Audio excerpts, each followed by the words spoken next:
So there seems to be lately a fascination out there with terms such as self-made woman and feminist, right?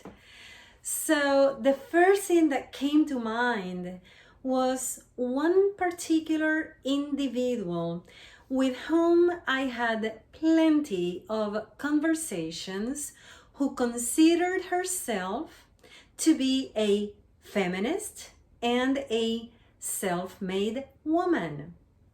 She was also a malignant narcissist, and one of the biggest ones that I've ever known. And I thought I would share with you a little anecdote.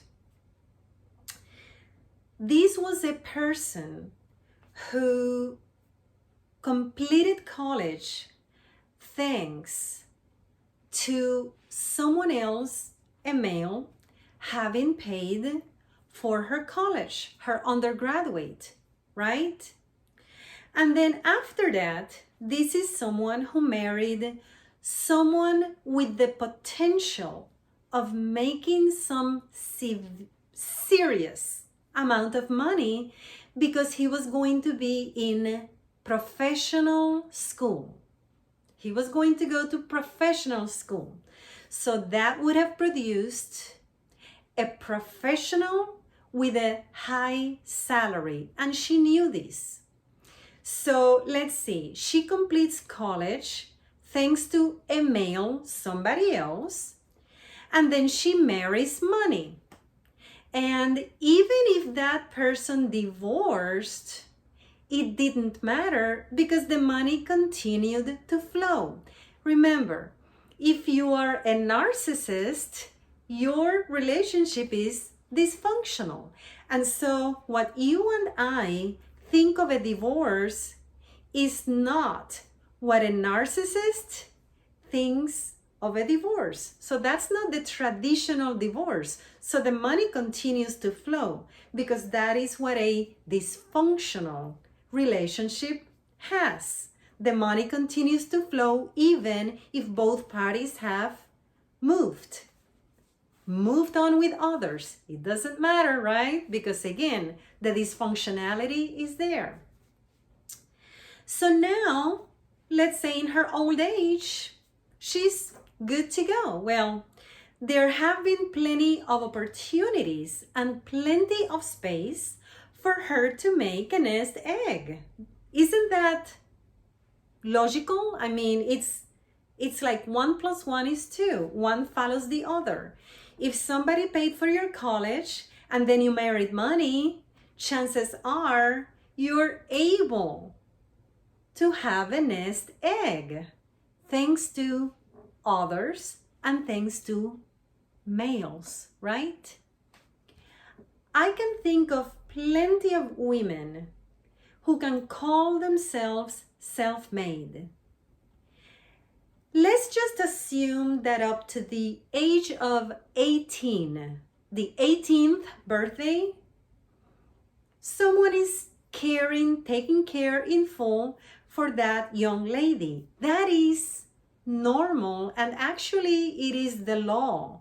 When you have children up to the age of 18, you're pretty much legally accountable in full for those children, right? So up to the age of 18, of course, a young lady is not going to be able, for the most part, to take care of herself, and the law backs her up because she's considered to be a minor.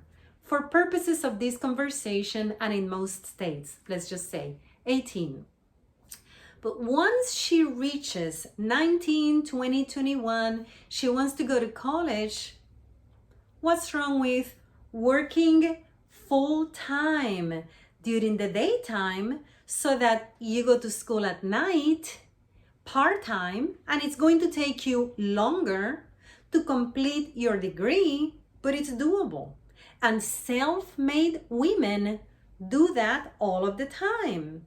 They work during the day, and then at night they go to college part-time until they complete their bachelor's or their associate degree or masters or doctors or whatever, right? What about getting a small loan so that you can pay for your own classes? What about those young ladies who earned their grades in high school and now their college is pretty much paid for because of a scholarship, right? And then she continues to move up the ladder academically on her own. Those are all examples of a self-made woman who, without even being married, she actually begins her own company and she grows her company, and now she's very successful and she's making plenty of money. That is a self-made woman, right? But when it comes to the narcissist, the female narcissist, they want to have everything paid for in full by someone else, and then they want to marry money. But then, guess what happens? That same woman will shame you for having financial struggles just because you chose to marry for love, which is an unknown word to the female malignant narcissist. And that, my friends, in a nutshell, is the malignant female narcissist for you. She enriches herself and her life from the fruit of that tree, and then she denies the tree and shames others.